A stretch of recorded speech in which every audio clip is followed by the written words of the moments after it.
Hello, all, and welcome to Middle Aged Geeks. I'm one of your hosts, Phil, and I'm joined, as always, by my co-host, Daz. Daz, what's the crack? I'm good, man. Had a long shoot day, 12 hours on my feet after 3 hours sleep. So, yeah, I'm wrecked. You're pretty wrecked as well? How are you keeping? Yeah, man, it's going to be a delirious podcast. I imagine we'll probably have to have about 7 different cuts of it. So, yeah, enjoy that at home when you just This is not our fifth time starting it. Yeah, starting off. For those of you at home, we're a movie review podcast, but we will have a little bit at the start. News that jumped out at us this week, and then maybe what we've been getting into, playing, watching. So with that said, Daz, what news has been jumping out for you this week? Well, I think after last week and how much we enjoyed Ballerina, and we were talking about, and we were hoping that it was going to do well and really curious to see how it would do at the box office. And it wasn't a flop by any means, but it kind of only made 50 million worldwide. And that was below projections big time, which is, there's kind of a lot of stories now about there was like 4 or 5 potential other spin-offs from this franchise that are all kind of maybe on hold now, and people just wondering what the reason for that was, and was it the delays and the kind of excitement for it? When you tease something and then it doesn't come out for like 2 years. Do people, just the whole traction of it just runs out of steam. And it's just pretty disappointing because, we both really enjoyed that and would love to see more in the franchise to kind of open up that world a bit, because Keanu's not getting any younger, you know what I mean? John Wick 5 will be, he'll be about fucking 63 doing that one. So we need to find some young blood, to keep the franchise going. But that was a bit disappointing. Yeah, that is a bummer, man. I obviously thoroughly enjoyed it. I mean, as ridiculous as these movies can be, it was a lot of fun. The action sequences were unreal. I mean, maybe it's one of these things where it'll be word of mouth because it wasn't heavily advertised. As I said, it was mostly, I only really saw the trailers and we were in the cinema, but nothing on like buses or anything like that. Yeah. Maybe people just see Ballerina and be like, oh, I fucking go to see that. They just don't know what it is. So maybe when word of mouth gets around a little bit about what, it's full on action, kick-ass movie, maybe it'll pick up a little bit. Is there anything else? Fingers crossed. That's pretty much it, yeah. How about yourself? Well, yeah, we're recording this one quite close to when we recorded the last one, fitting around schedule. So there hasn't been a massive amount jumped out. I did watch the Eddington trailer. Obviously there was a teaser before. What did you think of the trailer for it? Yeah, Jesus, that looks really good. Looks like it's not so much a departure, but he's definitely kind of flexing his muscles in terms of genre hopping. Like saw Hereditary and Midsommar. I didn't watch that because I didn't know if it was going to be as scary as Hereditary, and I was just so happy that I got through Hereditary in a cinema. But this trailer looks incredible. The cast is fantastic, but the tone, it's like kind of eerie Coen Brothers-esque, weird, like elements of horror and like exceptional trailer. What do you think about it yourself? Yeah, it looks great, man. I mean, I'm a Ari Aster fan. You really should watch Midsommar, though, man. It's fantastic. I think it looks great. Do you know when people were talking about getting superhero fatigue? There's so many. I have Pedro Pascal fatigue. Like he is just he's in every fucking trailer now.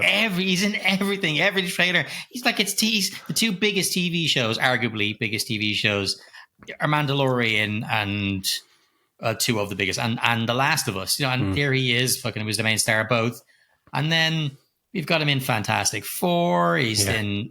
He's got this coming up. He's got fucking everything. He just has his fucking name all over him. I'm fucking sick of him. And I think he's a great actor. I'm just fucking sick of him it's just like you start seeing him everywhere. It's like fucking being John Malkovich when he just sees John Malkovich everywhere. Like it just stop with the Pedro Pascal.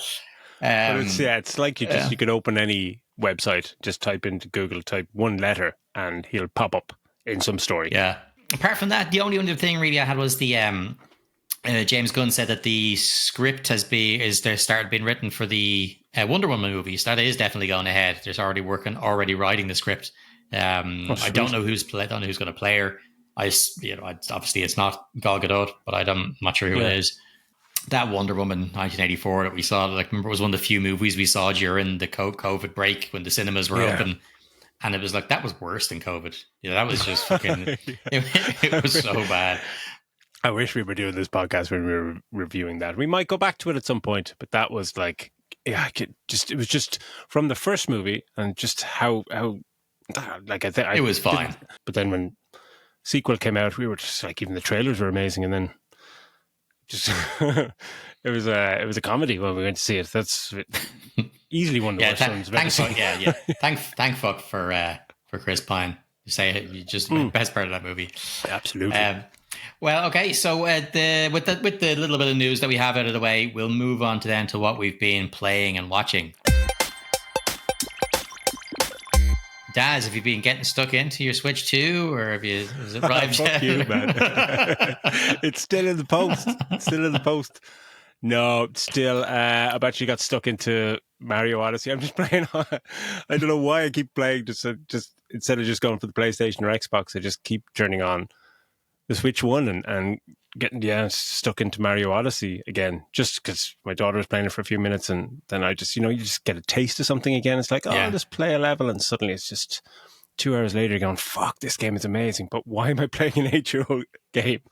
It's fucking ridiculous. But yeah, like I've been playing a lot of Forza Horizon 5, a game which I played to death when it came out on Xbox, but it was on the Xbox Series S. So graphically, it was great or whatever. But when I got it again last week on the PlayStation, Jesus Christ, it's amazing. It's such a beautiful game to just switch off and just drive around and just do whatever the fuck you want, just smashing through trees and walls and the occasional race. And what else did I play? I kind of getting stuck into all the games that are not new games because I'm still lamenting not having a Switch 2. But yeah, I got stuck in Star Wars Outlaws again for an hour or two, and I just don't know what to do with myself. I had this block. I was just, I should be playing the remake of Zelda at the moment on the Switch. I was actually scouring the internet on your behalf yesterday evening, trying to see if I could find somewhere that had them in stock. But yeah, no, I mean, in Ireland, definitely not. And to be honest, like Star Wars Outlaws is one I'm going to hang, because I didn't play that, so I'm going to hang on and I'm going to get that on the Switch because it's out in September. And I think I'll just hold off and get it then. To be honest, I haven't touched Mario Kart World, which is the only new game that I have for the Switch 2. I haven't touched it because as I said, I started playing Echoes of Wisdom again, and just got completely sucked in. I was like, fuck it, I'm just going to play this. Because it looks gorgeous.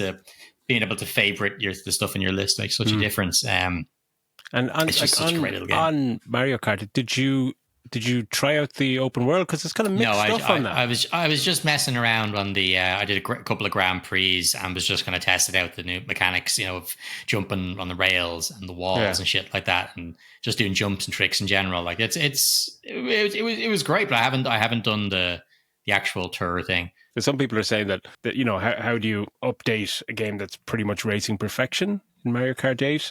The feedback on the open world, some people are saying this is fucking great, you just kind of zone out and just drive around, and other people saying it's barren and it's unfinished and stuff, and it's not that it's mixed or polarizing reviews, but it does seem there's different viewpoints on it for positives and negatives, so I'm looking forward to try it out. I did do the a knockout one thing where you have to come. That's great fun, yeah. Like you're fucking getting the top 12, as I was telling you, you're gonna need to be in the top 12, and like I think I was only doing it on like 100 cc, which is like the middle one. Yeah, you got to beat them all. I think with 150 cc to then get the 200 cc. How long is the track? Can you go from the top to the bottom? You're going down into the next race kind of thing. You know what I mean? And it's just it's class. But I've only just done just the first kind of cup. Like I said, I just messed around on the first day, but I wanted to see what other games looked like, so I tried Tears of the Kingdom, which looks fantastic. And then I said, right, fuck it, I'll try Tears of the Kingdom. I actually the actual upgrade pack for it, so that actually does look the business. But Echoes of Wisdom is upscaled and looks great, and the frame rate and everything. So I might go back to Link's Awakening maybe at some point and play that again as well. Any excuse to play another Zelda game, Oh, absolutely, you lucky bastard. Anyway. If you don't need it, if you don't need the Switch 2, like if it's too heavy when you go traveling, like I'd happily look after it for a small fee. I'm sure you'll get a shout this week. I mean, they said they're due to restock on like the 11th or 12th or something like so. Yeah. Fingers crossed, it'll pop up again. Just keep your eye Okay, cool. Well, look, that's our playing, watching thing out of the way. Let's jump onto our movie review, which is it Predator Hunters of Hunt? Wait, Hunter the Hunters? Hunt the Hunters? Killer of Killers. Killer of Killers, that's it. Should have been Hunter of Hunters, although, yeah. Absolutely. Anyway, so look, Daz, whenever you're ready, why don't you take us through that one? Happy days. Yeah, so Predator, Hunter of Hunters, or Killer of Killers is a new animated anthology film that expands on the Predator universe by exploring encounters between Predator hunters and kind of human warriors from different historical periods. It's directed by Dan Trachtenberg. He's the guy... He did Prey, He directed Prey, yeah. And co-directed by Joshua Wasung, which must be a mate of his because he's only did a short film about 20 years ago. And the film, presents 3 interconnected short stories or vignettes, each showcasing a unique battle between humans and predators. And that doesn't do it justice at all. For anyone new to the podcast, we'll kind of go through our views and opinions on the movie in a non-spoiler way, and then we'll get stuck into some spoilers, which will essentially just be talking about the gore and animation in this vicious animated movie. So what were you? Did you see it? When did you see it? Yesterday? Today? I ended up only seeing it today. I had planned to watch it, but I only got a chance to see it today. Yeah, what were your thoughts? Oh, I loved it, man. It's absolutely gorgeous as well. Like, it has that. I think one of the guys that leads from Arcane, Arcane series, worked on this, and it shows that kind of animation.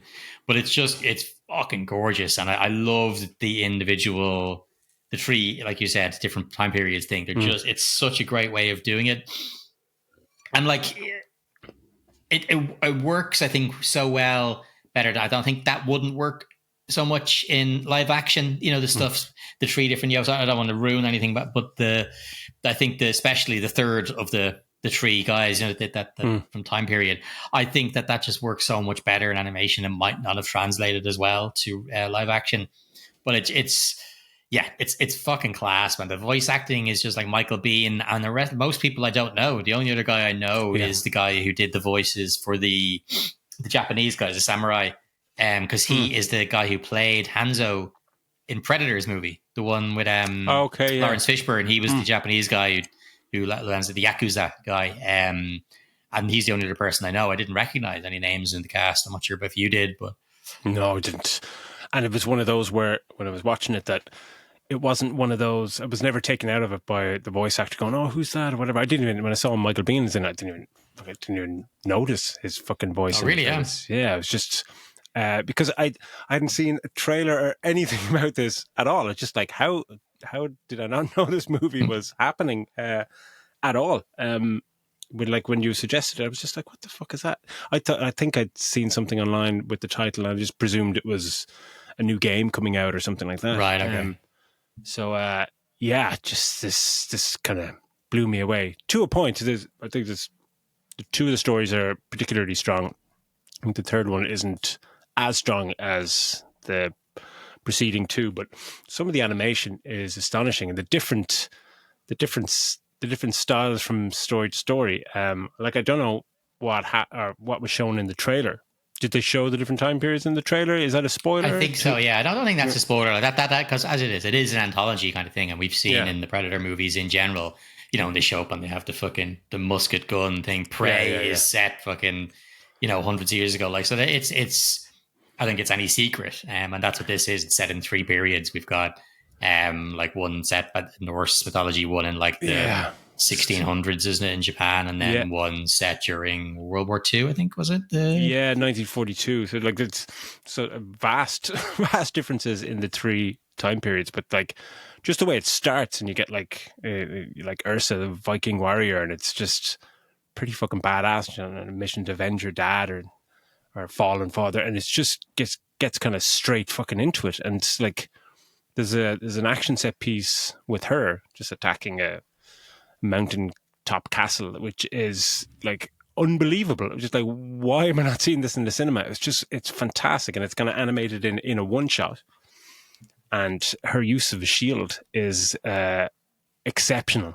Like some just you run out of time, you run out of breath cheering one moment before you're cheering the next by going wow, wow, just like fucking decapitating people with her shield. It's just absolutely fucking badass, and she was brilliant. Like, and her story is fantastic. And then, but it's there's a lot of variety then in the way they are facing each predator, and it's like a different predator with different kind of tools and weapons, and and the second story in Japan is just is a masterclass in visual storytelling. Where it's like it's gorgeous.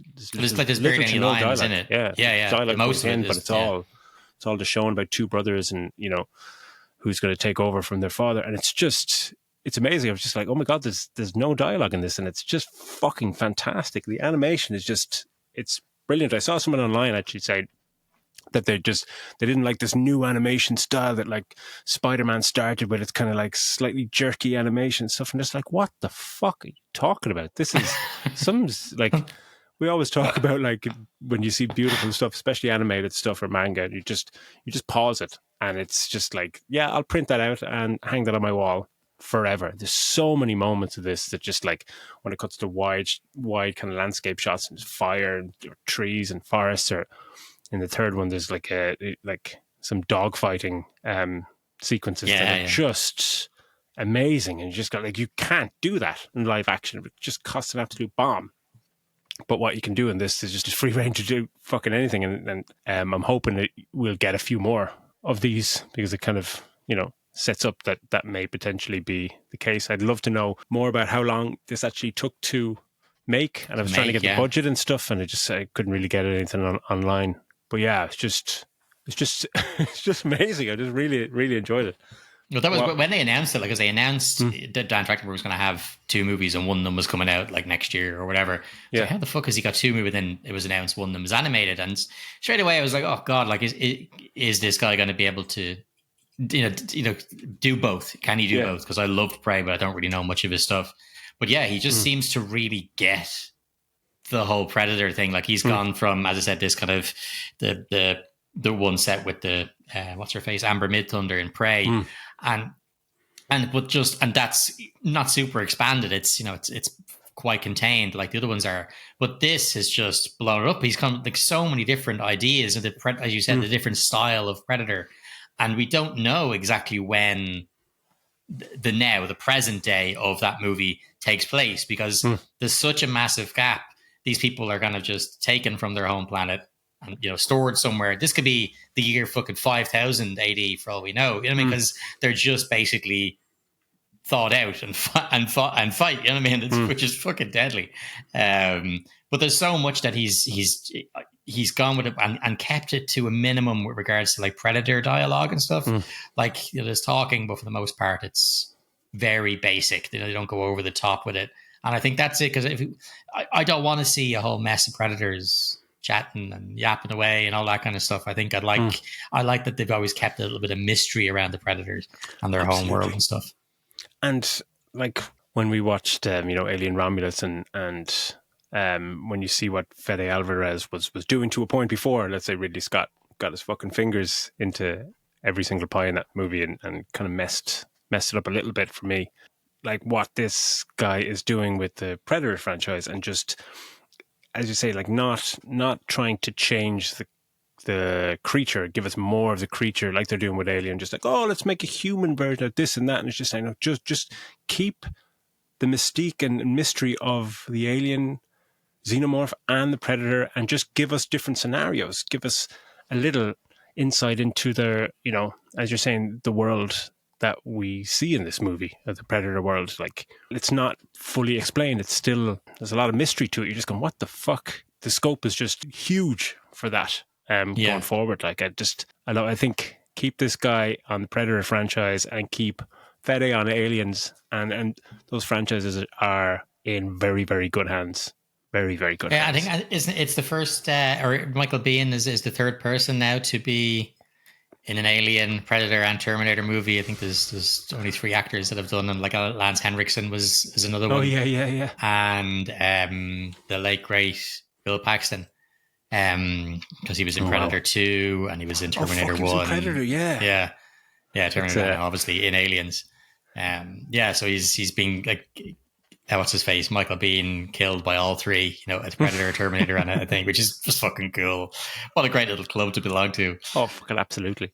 But it's so yeah, like the audience reception for this is excellent as well. It's really nice to see. It's like 95% on Rotten Tomatoes and 90% audience score, which is just fantastic. Like, so yeah, hopefully we get a lot more of these. So yeah, in terms of sound on this, what do you think about it? Like the sound design is obviously fantastic with the Predators, but the different time periods. I loved it. Yeah, I think that the different time periods is fantastic because you're going, okay, yes, a lot of it, it's the same type of animation stuff, but obviously each vignette has its different style. But I love the music change. Like when you're watching the Norse one, the one with that chick, like she is badass, and it's fucking class. And it has there's real drum beat, like fucking almost like the lads on the fucking row in the boat. So it's a real boom, boom. And then when it goes to Japanese game, you've got that really, like fucking pipe music or whatever the fuck they call it, like Japanese flute and stuff. And it's just typical, samurai music, but it's just done so well. Everything's like the shing of the fucking blades, and everything is it just fits in perfectly. The other one feels really, the one with the third one in World War II feels really gritty. You can really feel that fucking oily, fucking, just that down and dirty fucking smoke fucking shugging out of the machines, all that kind of stuff. And it's just, each one has such a really unique feel, and the music and the sound design has such a big part to play in that. Yeah, like and like the sound design especially. I mean, what I thought, like, I guess would be the weaker of the three for me, probably had some of the best sound design in terms of the third story and the dogfight. It's just, sound is exceptional because you have a ridiculous array of planes tearing through the sky, but then you've got the Predator and how he's getting around, which we'll get into in spoilers. But it's just fucking wonderful, absolutely wonderful. And I just thought it was I just love the fact that there's just these three completely different like it's all the same animation style, but the three different stories with the three different looks, there's different sound design, and the fact we can get into actually the Predator itself, and the fact that it's not the same Predator stalking them through different timelines. They've got different, like the first one is kind of like a sonic shock weapon on his hand, and it's just like, I think the Predator suits the thing that it's fighting against. Like, because the first Predator is a big fucking hulking bastard. Like, you see them on the poster even for this movie, and then the second guy is all fucking sleeky and remind me a little bit of Corvus Glaive from what's it called, the Marvel movies, and he's awesome with the fucking thing on his back, and he's just real nimble. And then of course the third one is fucking almost like the Red Baron kind of fucking dogfighter. And I like that they made each one fit his foe at the time. That was really cool. And kept it fresh as well. Like, if you just have all three of them all fighting the one type, as you said, you'd be kind of going, all right, there's only so many ways you can fucking kill them. But each one presents its own unique challenge because of the equipment it has and the way that it fights. And that's fucking deadly.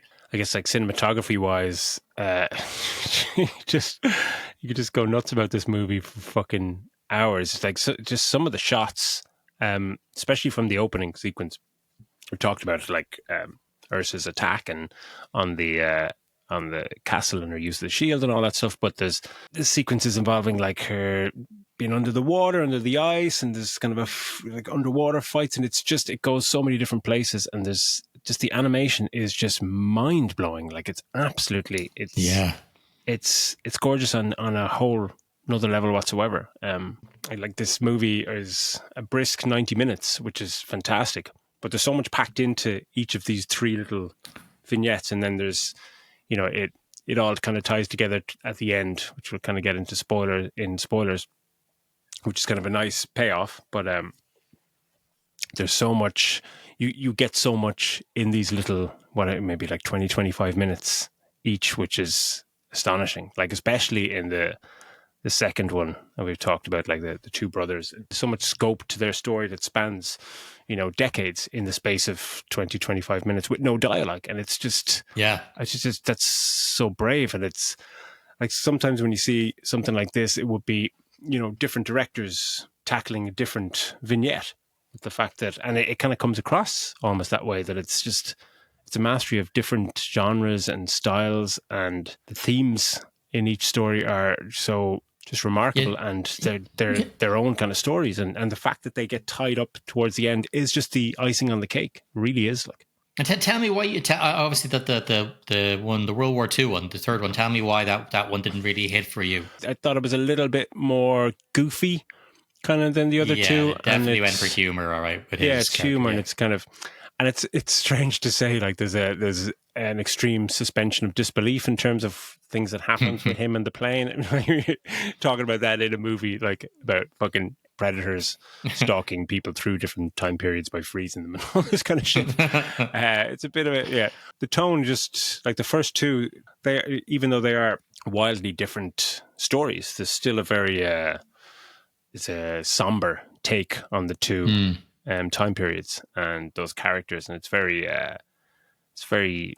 severe and not so much serious, but it's very grand. And the third one it's incredibly epic in terms of what's on screen, and the animation of these sequences is astonishing. And with the dogfight, really has to be seen to be believed.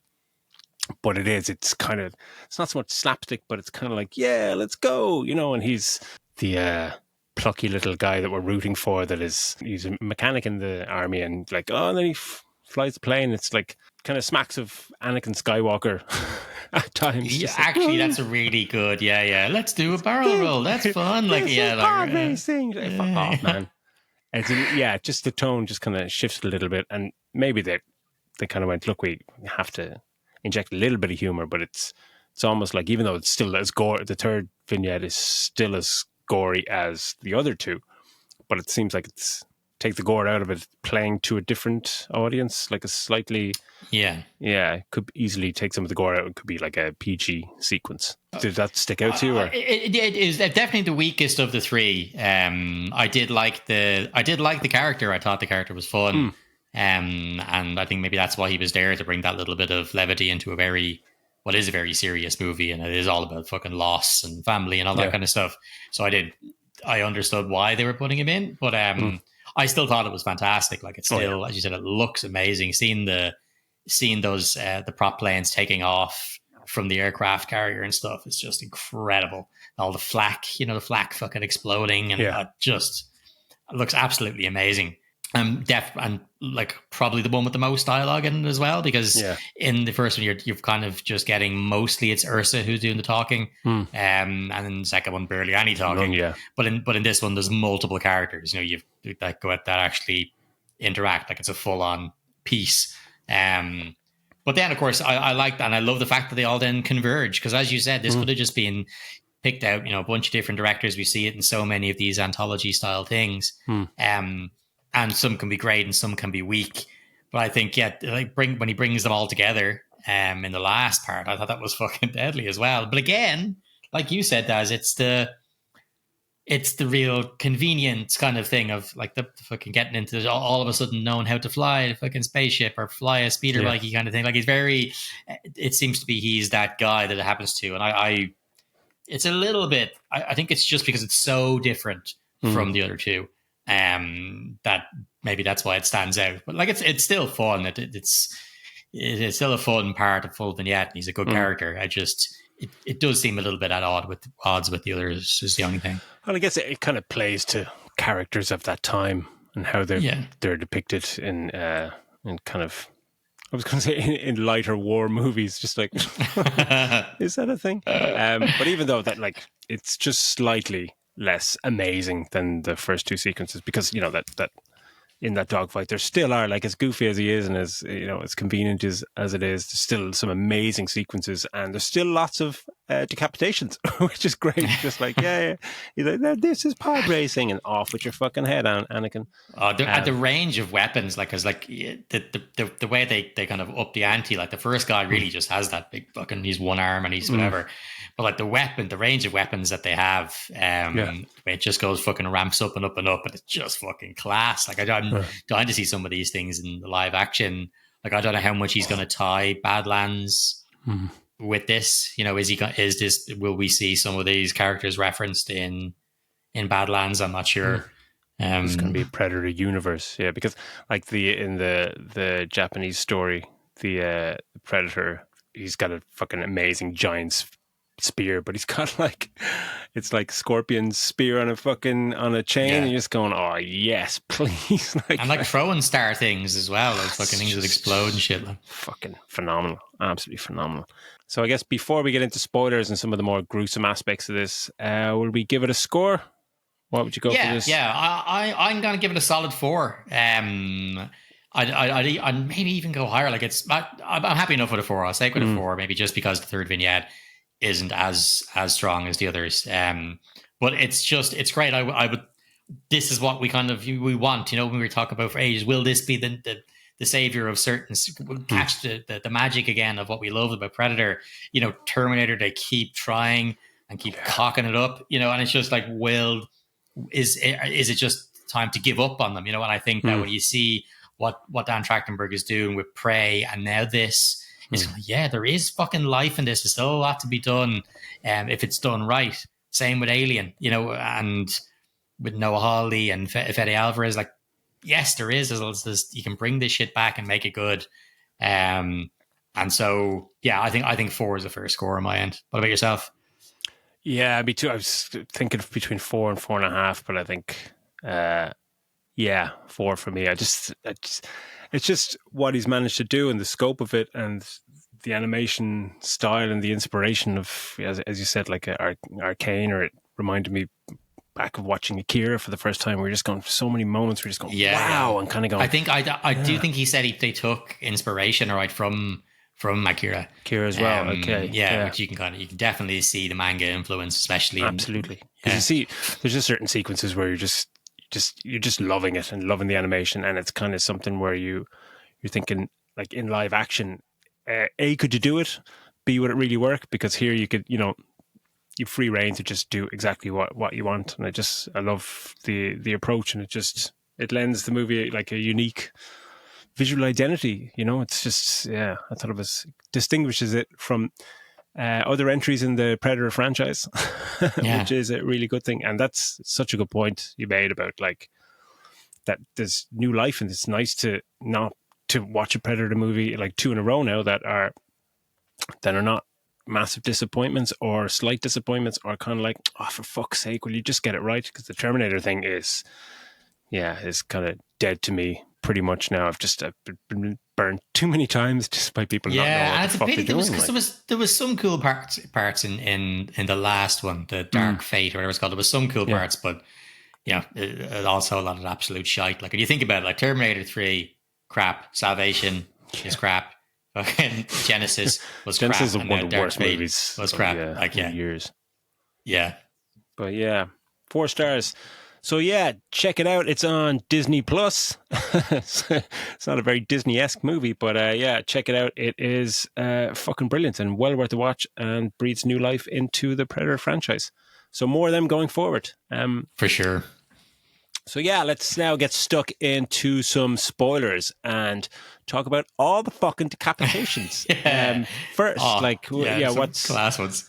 What was your favorite sequence? Oh, I would have so much, like, right from the start, like that whole one with the first. If you start off with Ursa's one, the Norse one, like, I love that. I love the feel of it. I love the fact that with each one of them, they have their subtitles. It's in that kind of style, you know. It's it's real Norse kind of lettering and stuff. That even the Predators have their own when they're getting translated. Like, that's just a cool little touch. But I love that, like, when she's hunting down the guy who killed her grandfather, and she has that guy, the last guy who's alive, Yeah. And she's like, you're probably thinking you're lucky, you're the one that died, and everybody else died. And no, they're the lucky ones because you feel her wrath.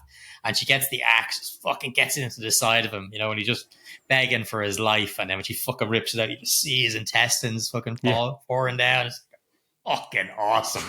she's just an absolute badass. But that, and as you said, the storm in the castle, the fucking the death actually of that guy when she catches him, he gets killed, and there's the part where the sun gets knocked back. And it's because but it's while the predator is invisible, so it's this gorgeous animation of just this like sonic boom almost fucking thing, and he's get thrown back in midair, and it just looks in that setting, you know, because we're so used to seeing it in, you know, the present day or future or whatever. So it just looks fucking awesome. I loved that. There's just so much. There's so much for so many cool parts. And just the reveal of the predator. You touched on it before. Like there's just the size when you first see the predator. It's just like, oh, cool. We're doing this now. It's just a fucking monstrous thing, and it's just like, oh, holy fuck, here we go. And there's so many beautiful action sequences, but like even some of the shots. There's the shot where she falls off the tower and falls in under the ice. And she's there and she's breathing through a little hole in the fucking ice, and the camera just lifts up through the ice and see the predator walking above her, looking for her, and you think you can see her, but he obviously can't. It's just that kind of, it's just like, oh, I want to fucking poster that. It's just like, if I wasn't rushing through this for the podcast, this would have taken me about 4 hours to watch. Like, just go back 20 seconds, go back 20 seconds, go back 20 seconds. It's just, fuck me. It was amazing. But like it's hard not to just love anything to do with samurai, and Ronin, and shinobis, and fucking anything. And just the fact that there's no dialogue in this, it took a while to realize that. You know, just watching it and just going, fucking hell, oh yeah, this must be, you know, you're just figuring it out in your head, just like, oh yeah, they must be competing. They're competing for their dad, or their father must be a shogun of some sort or whatever. And it's just, that just plays so well. But the end of that, where they end up facing off each other, or facing against each other again, but facing off against the predator. And you think the predator is dead, and then the two of them stand in the fucking that gorgeous forest. Wide shot. Yeah, and you're just like, oh, beautiful. are they going to fight now again, or what's going to happen? They run at each other. Then you see them just actually slice, and they realize they knew the predator was still there, and then he decloaks and just gets sliced in half by them, and it's just like, oh, fantastic. But the resolution to that is just fucking gorgeous when they kneel down side by side and you get the glorious shot behind them in the fucking sunset, and they're just like, the guy who took the father's throne or whatever, when he's like, you know, was it leaves thrive on a tree side by side, but we fall alone. When they fall, like, you're not alone. Yeah, you're not alone, brother. And then the two of them kneeling there, and the shot behind him, and he just falls over on the side, just like, it's just fucking. And we get, gorgeous. and it's great as well because we've got our little foreshadowing of that at the start, because we see Ursa's story, but then when they get up to the ship, we see that she's kind of there, and then we see her whatever, but she's living it or whatever. Into like she turns around, and you see him, and he's in the kneeling position then behind. And if the collar's on, it's just like, when the collar's on, yeah. I think so they've obviously just been, you know, all three of them have just been woken up to come, you know, to be brought to have the fight. But yeah, like God knows how long you've got them frozen away in stasis. You know, how far in the future is this, or is that our present day? We just when they get to Predator World, like, is that our present day here? Like, but I love the fact that you just don't know, and he can play around with that as much as he wants. You know, but it's not time travel. It's these people were picked up after they did the business. Like, oh fucking hell, you killed a predator. All right. We'll have you, and they just take him and freeze him for later, much like the waffles in my freezer, you know. And the fact, when we see with like Torres in the World War II one, where we find at the end of his, when we get to see how they are abducted, when he's back in his kind of in his garage, and his glorious setting, just garage in the middle of fucking nowhere, no roads, no buildings, anything, and then you just get, you obviously sees a light shining down, but then the glorious use of wides to give a sense of scale when it cuts to a wide shot and you see the fucking ginormous ship and the light shining down when he's abducted. And I was going to say, and what do they call them? Crop circles that it leaves behind as well. Like, predators did the crop circles. That was good. I like that. But what did you think about the final battle? Yeah, it was cool. Like, I think I think the whole thing of that the scrawny guy, you know, and then he suddenly figures out how to use all this super technology. Independence Day, right? And he's he's used that speeder bike thing. He knows. He reckons. I reckon I know how to fly this ship. Like, and sure enough, he does. Like, and he's just. Yeah. He's just a dude who, you know, how the fuck would you possibly know how to fly? But like at the same time, it's fine. Like, it's not a fucking. It's just that it's so different from the other two.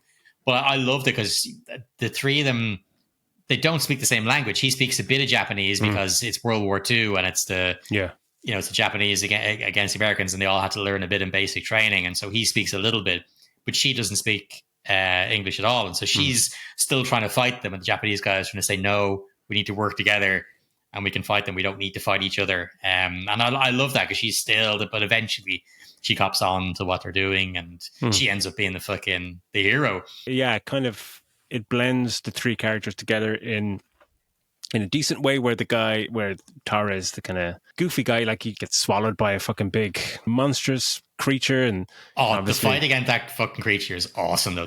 Like the special two, all three of them, I guess, taking it down with fucking that's really, really cool. Yeah, and it kind of works that the two of them are doing the heavy lifting with the battle sequences, and he's just kind of like, figuring out how to pilot all these alien tech. But first of all, he's been swallowed inside the thing. That's the gas joke. But actually, no, I did laugh out loud at one part, and it's not. I don't think it's supposed to be funny. But after they take down that big monster, and our little guy, what you say is Torres is still inside it, you know, and he's like, guys, I'm still in here. Yeah. I love that there's a little predator. What's it called? JCB. Like, it comes out and it has a little cowcatcher thing at the front, and it's just pushing the big, gigantic, dead animal body down into a hole. But it's just the fact that there's a predator that has to drive this little fucking Zamboni fucking thing to drive over just to push this monster down a hole. I thought that was just really tickled me. I thought that was hilarious. Like, hunters fucking, you know, that's everything is about the hunt and the fucking pride and all that kind of stuff. Yeah, well, you're on fucking. You're on JCB duty, you fucking loser. Yeah. But it just kind of finishes with a nice little piece at the end where you have Ursa being able to, when she sacrifices herself, and I don't think she dies. She just gets frozen again, doesn't she? She gets frozen again, so because she'll be back hopefully. Yeah, your man gets his arm chopped off. Yeah, he gets his arm chopped off. Pretty vicious. Which is vicious. And I was like, I wonder, maybe he'll be the one that sacrifices, but no, she makes sure he gets into the ship, and then she's the one that breaks the harpoon chain thing that's holding them, stopping them from taking off. Yeah, but she has lovely kind of dialogue with the Predator King or whatever he's called, you know, and she's like, all your fucking weapons and your this and that, but like my boys still got away, and it's like, call back, and then you see Japanese guy chatting to Torres and like, we did it, brother, and it's just like all these kind of little kind of callbacks to their specific stories. Just a nice way. And then you get that lovely wide when they get away, and it's just like, let's get ready to hunt. So all the predators off after them again, just going, yes, please give me fucking 10 more of these things. I'd love more animated stuff. Like if they can pull off something like this again, sign me fucking up.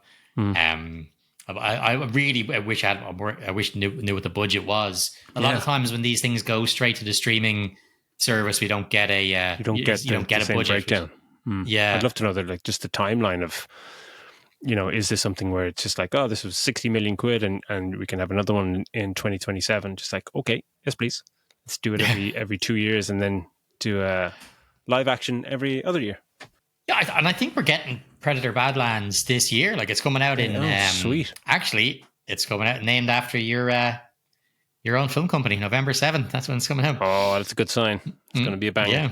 So 4 stars for kind of maybe 4.5 stars for Predator Killer of Killers. It's a stonking good time and ridiculously gory. We haven't got into just every 2 fucking seconds you're cheering at some bloody glorious kill. The weapons are insane. It's like, I know it's a spoiler section, but it is totally worth not spoiling those insane deaths because they're so fun. But well done, Daz, for taking us through that so briefly and succinctly. It's a great fun one to talk about and something different. We haven't done many animated film discussions on here, so that's been cool. Okay, look, everybody, if you wouldn't mind, keep liking, subscribing, and all the rest of it. Thank you, as always, for tuning in, and we will see you all on the next one. Take it easy.